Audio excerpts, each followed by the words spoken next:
Nu, dāmas un kungi, jā, var sakot, Latvijā pats gudrākais nav tas, kurš ir kaut kāds ārsts, jā, uzņēmējs vai skolotājs.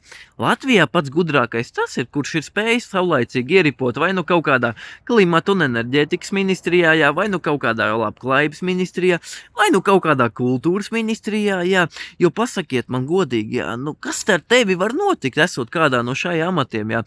Ne tev kāds dirš virsū par Rail Baltica, ne tev kāds pis dirsā par Air Baltica, jā, ne tev kāds, bļad, dirš virsū par Rīgas nekvalitatīvu salabotajiem ceļiem, jā, ne tev kāds liek uz celu par to, kāpēc skolotāji iet ielās streikot, jā, bļaļ, zelta dzīve, jopt vai maģ, zelta dzīve tev ir, jā.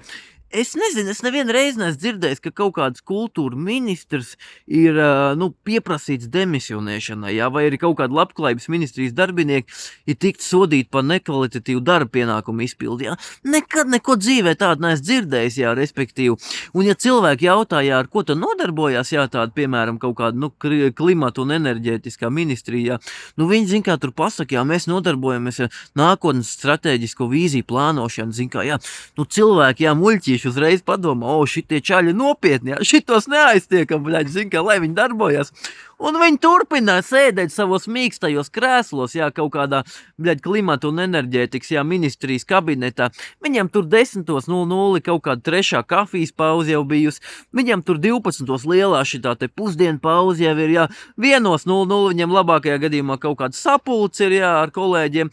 Un 4:00, jā, viņam sāks, jā, pats grūtākais, jā, bļaļ, jakas vilkšana mugurā, bļaļ, un došanās Rīgas ielās, bļaļ, ar 2 vinčikiem un kaut kādu, bļaļ, šito te trompeti, jā, bļaļ, pa lūpām, zin kā, bļaļ.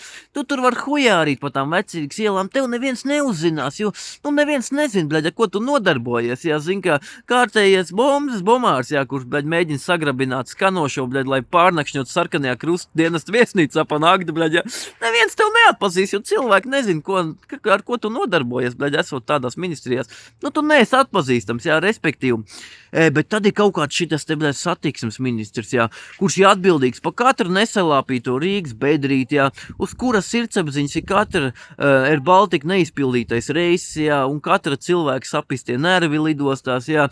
Reāli satiksmes ministru pis dirsā katru dienu, jā, bļaļ, tur pretī šitas te kaut kāds, bļaļ, kultūras ministrijas darbinieks, viņš sēž, bļaļ, visu dienu, bļaļ, kājas gaisā, viņam mazais kočiņš zem galda, jā, viņš pis oglēnā garā, bļaļ, viņam ir mierīga dzīve, jā, viņš 4 gadus var mierīgi sēdēt savā krēslā, jā.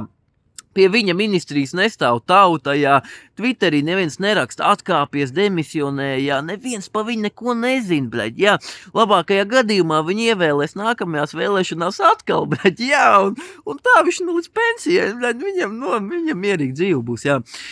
Respektīvi, un tad seko Siļķe, jā, Siļķe, mūsu premjera, jā, viņai tā dzīvīt ar diezko viegli neklājās, jā, bļaļ, viņai katru dienu jāpieņem svarīgi lēmumi, jā, bļaļ, jāatlaiž no darba, bļaļ, viens idiots un jāpieņem darbā nākamie idioti, jā, zin kā, un tas politiskais dancis turpinās, jā, un nekas nebeidzās, jā, nav gala, jā, respektīvi, ko es gribēju pateikt, jā, zin kā, tie džeki, kas no tām mierīgajām ministrijām, jā, tie dzimuši laimskrekliņā, jā, visu cieņu viņiem, jā, viņiem nav preses konferences, viņiem nav stresa, un viņiem nav arī kaut kāds šitās te, bļaļ, skandāli, jā.